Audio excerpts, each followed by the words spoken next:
मागच्या काही दिवसापूर्वी माझे मित्र मंत्री महोदय जयकुमारजी रावल हे कृष्णा विश्वविद्यापीठाला भेट देण्यासाठी आले होते आणि ते आलेले असताना मी त्यांना विनंती केली। मी म्हटलं की दादा, आता तुम्ही मंत्री आहात आणि माझी तुमची मैत्री आहे, त्यामुळे लोकांची अपेक्षा आहे की तुम्ही काहीतरी पैसे मला दिले पाहिजेत कारखान्याला।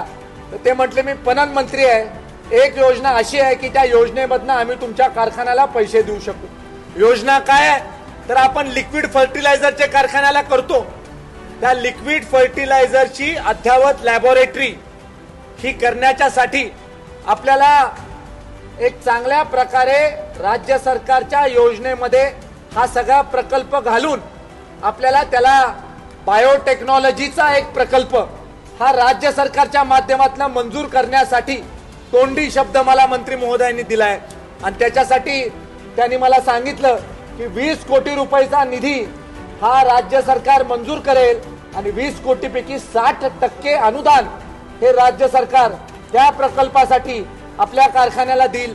मी म्हटलं साहेब 20 कोटी देऊ नका, 20 कोटीपेक्षा 40 कोटी द्या, 40 कोटी लकी आकडा आहे, 40 कोटीचा आम्ही प्रकल्प करतो। आमचा कारखाना खूप मोठा आहे आणि आमच्या कारखान्याला 40,000 सभासद आहेत, तर 40 कोटी रुपये तुम्ही आम्हाला मंजूर करून द्या।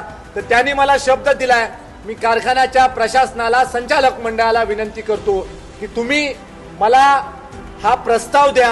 हा प्रस्ताव दिल्यावर 1 महिन्याच्या आत हा प्रस्ताव मंजूर करून कारखान्याला 40 कोटीच्या प्रकल्पाला मान्यता, ज्याच्यापैकी 24 कोटी रुपये अनुदान हे राज्य सरकारच्या माध्यमातून आपल्याला मिळेल आणि लिक्विड फर्टिलायझर जे मोठ्या प्रमाणावर आपल्याला करणं गरजेचं आहे ते लिक्विड फर्टिलायझर आपण मोठ्या प्रमाणावर करू शकू।